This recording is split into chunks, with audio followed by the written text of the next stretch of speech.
안녕하세요, 청취자님. 오늘 저희 똑똑시니어에서는요, 매일 쓰시는 그 텀블러 있잖아요. 보내주신 SBS 뉴스랑 저희 자료 보니까, 와, 이거 관리를 잘못하면 하루 만에 세균이 2,500%나 늘 수 있다네요. 좀 충격적이었어요. 네, 그래서 오늘은 이 텀블러 속 세균 문제, 그리고 어떻게 관리해야 하는지 저희 똑똑시니어 기자님 모시고 자세히 한번 파헤쳐 보겠습니다. 기자님, 저도 사실 텀블러 매일 쓰는데 2,500%라니, 정말 상상 이상인데요. 자료 보니까 왜 이렇게까지 세균이 잘 자라는 걸까요? 네, 보내주신 자료들을 보면 이유가 몇 가지 있더라고요. 혹시 텀블러 안쪽 이렇게 만져보면 약간 미끌거리는 느낌 받으신 적 있으세요? 네네, 있어요. 그냥 물때인 줄 알았는데? 그게 그냥 물때가 아닐 수 있다는 거죠.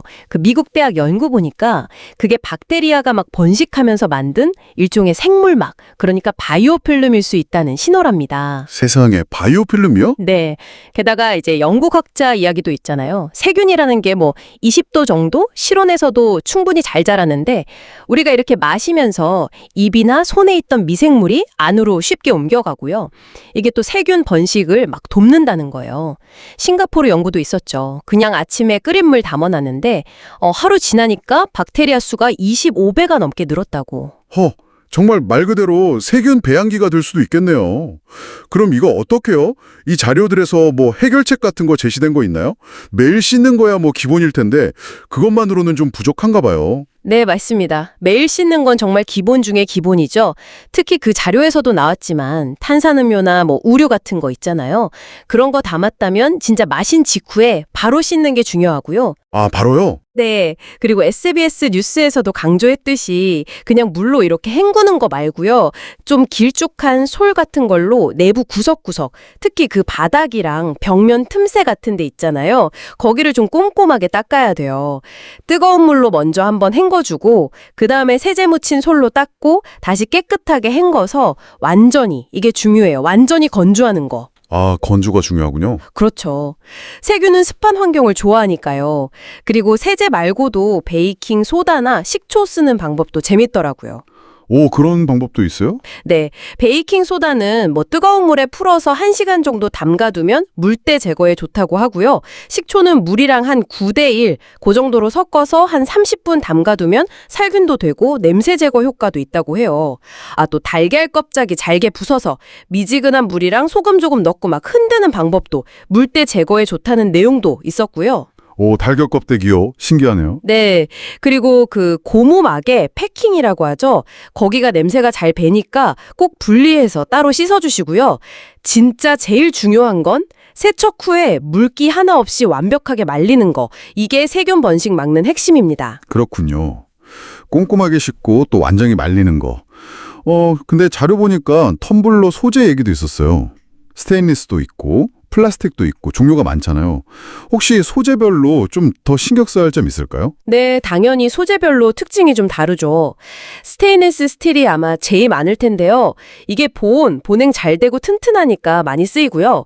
티타늄은 가볍고 좋은데 좀 비싸죠. 맞아요. 비싸더라고요. 플라스틱은 가볍고 싸긴 한데 아무래도 내구성이나 보온력은 좀 떨어질 수 있고요. 자료에서도 나왔지만 너무 싼 플라스틱은 좀 피하는 게 좋다고 하고 요즘엔 트라이탄 같은 소재 있잖아요. 환경 호르몬 걱정 좀 덜하다고 하는 거, BPA 프리 이런 거요. 그런 것도 많이 쓴다고 합니다. 아하, 소재도 한번 확인해 봐야겠네요. 그럼 매일 이렇게 꼼꼼하게 씻고 말리는 습관 외에 다른 팁 같은 건 없었나요? 자료들에서요? 네. 되게 실용적인 팁이 하나 있더라고요. 텀블러를 하나만 계속 쓰지 말고요. 한 2개 이상 준비해서 번갈아 쓰는 걸 추천하더라고요. 아, 번갈아서요? 왜죠? 그래야 이제 하나를 깨끗하게 씻고 나서 완전히 마를 때까지 충분히 시간을 둘 수 있으니까요. 아까 건조가 중요하다고 했잖아요. 아, 맞다. 건조 시간 확보 중요하네요. 네.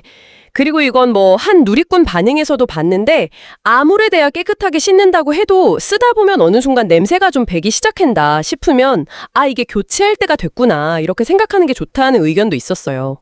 위생이랑 타협하면 안 된다는 거죠. 네. 오늘 이렇게 자료들을 쭉 살펴보니까 텀블러가 참 편리하고 환경 생각해서 쓰는 건 좋은데 와, 위생 관리가 정말 중요하구나 다시 한번 느끼네요.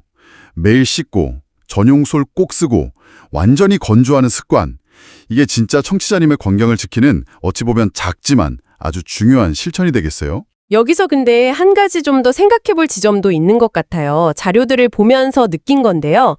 우리가 보통 건강이나 환경 때문에 재사용 제품들 많이 쓰잖아요. 근데 이런 제품들을 과연 언제까지 재사용하는 게 괜찮을까 하는 거죠.